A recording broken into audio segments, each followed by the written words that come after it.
বগুড়ার সোনাতলা পৌর এলাকায় রাস্তার উপর একটি প্রাইভেট কার রাখাকে কেন্দ্র করে সৃষ্ট বিরোধের জেরে দুপক্ষের মধ্যে উত্তেজনা ছড়িয়ে পড়ে। শনিবার ৪ জুলাই বিকেলে পৌর শহরের রেলগেট বাস স্ট্যান্ড এলাকায় এ ঘটনায় নারী পুরুষের অংশগ্রহণে বিক্ষোভ মিছিল ও মানববন্ধন অনুষ্ঠিত হয়। পরে পুলিশ ও বিএনপির স্থানীয় নেতাকর্মীদের হস্তক্ষেপে পরিস্থিতি নিয়ন্ত্রণে আসে। কোনো সন্ত্রাস থাকবে না, কোনো চাঁদাবাজ থাকবে না, কোনো মাদক থাকবে না। আমি একমত, আমি সারাবাদ থাকবে না, কোনো সন্ত্রাস থাকবে না, কোনো চাঁদাবাজ থাকবে না, কোনো অবৈধ থাকবে না, সুষ্ঠু অবস্থা চলবে। আমি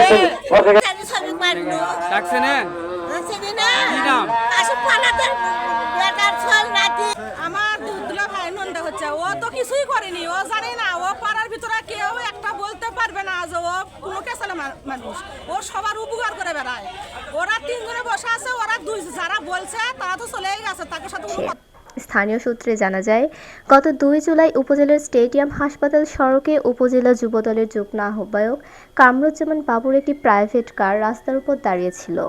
এ সময় আগুনিয়াতাইর উত্তরপাড়া গ্রামের তারেকের ছেলে তৌফিক মোটরসাইকেল নিয়ে যাওয়ার সময় বাধার সম্মুখীন হয়। এ নিয়ে তিনি গাড়িটি রাস্তার উপর কেন রাখা হয়েছে এমন মন্তব্য করলে সোহাগ নামে এক যুবক এসে তাকে চড় থাপ্পড় মারেন। পরে তৌফিক ঘটনাস্থল ছেড়ে চলে যান। পরদিন ৩ জুলাই কামরুজ্জামান বাবুর ভাগ্নে আহনাব হাবিব অর্ণব সামাজিক কাজে চমরগাছা এলাকায় টিউবওয়েল প্রদান শেষে ফেরার পথে রেলগেটে বটতলা এলাকায় তৌফিক তার মোটরসাইকেলের গতিরোধ করেন। এ সময় তৌফিক আগের দিনের ঘটনার কথা তুলে ধরে অভিযোগ করেন যে তার প্রতিবাদের জেরে তাকে মারধর করা হয়েছে। প্রত্যক্ষদর্শীর দাবি, এক পর্যায়ে অর্ণব ও তৌফিকের মধ্যে বাকবিতণ্ডা ও ধস্তাধস্তির পরিস্থিতি সৃষ্টি হলে স্থানীয় ভ্যান শ্রমিক ইউনিয়নের সাধারণ সম্পাদক আব্দুল বারী সহ কয়েকজন উপস্থিত হয়ে পরিস্থিতি শান্ত করেন। তবে কিছুক্ষণ পর অর্ণব তার স্বজনদের নিয়ে ঘটনাস্থলে ফিরে এলে আব্দুল বারীর সঙ্গে কথা কাটাকাটির এক পর্যায়ে ধস্তাধস্তির ঘটনা ঘটে। এতে আব্দুল বারী আহত হন বলে স্থানীয়রা জানান। এখন ঘটনা হচ্ছে ওই তোমার ওই গাড়িকে কেন্দ্র করে আমার গাড়িকে সরাতে বসলো নি কিনতে হতে মোটরসাইকেল নিয়ে যেতে বাচ্চা অর্ণব না কাক করছে একটু না সরাবা না অর্ণব ছিল না, ওখানে অর্ণব ছিল কে কাক জানি বলছে এটা অর্ণব ছিল না। আপনি যে ফোন করলেন এই ঘটনার পর আব্দুল বারী ও তৌফিককে তুলে নিয়ে যাওয়ার গুঞ্জন ছড়িয়ে পড়লে এলাকাবাসী ক্ষুব্ধ হয়ে ওঠে। শনিবার বিকেলে রেলগেটে চমরগাছা সড়কে নারী পুরুষ হাতে ঝাড়ু ও ব্যানার ফেস্টুন নিয়ে বিক্ষোভ মিছিল ও মানববন্ধন করেন। খবর পেয়ে অপরপক্ষ ঘটনাস্থলের পূর্ব পাশে অবস্থান নিলে দুই পক্ষের মধ্যে উত্তেজনা দেখা দেয়।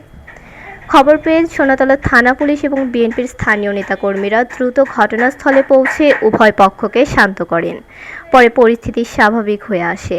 এ ঘটনায় কোনো হতাহতের খবর পাওয়া যায়নি।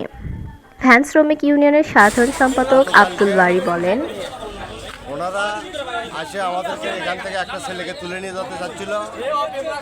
আমরা তারই প্রতিবাদ করতে গিয়ে ওনারা এখানে এসে আমার উপরে বিগতভাবে হামলা চালায়, আমাকে মারধর করে, আমার বউকে মারধর করে, আমার বোনকে মারধর করে, আমার মেয়েকেও মারছে, মায়ের একটা লাঞ্ছিতের মধ্যে পড়ে গেছে। সেই কারণে আমরা মানববন্ধন করতেছি এবং এর সুস্থতা বিচার চাই। সরকারের কাছে আবেদন আমার।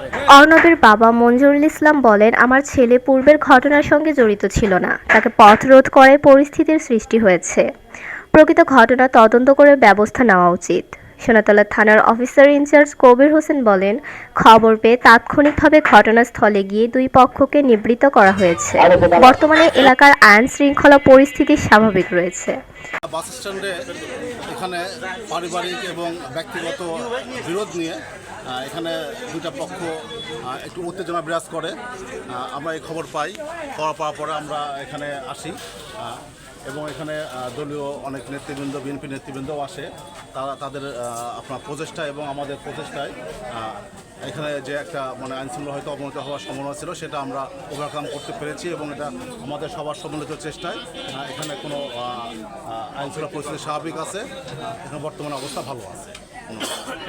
রাবেয়া সুলতানা রিয়া, বাংলালেন্স।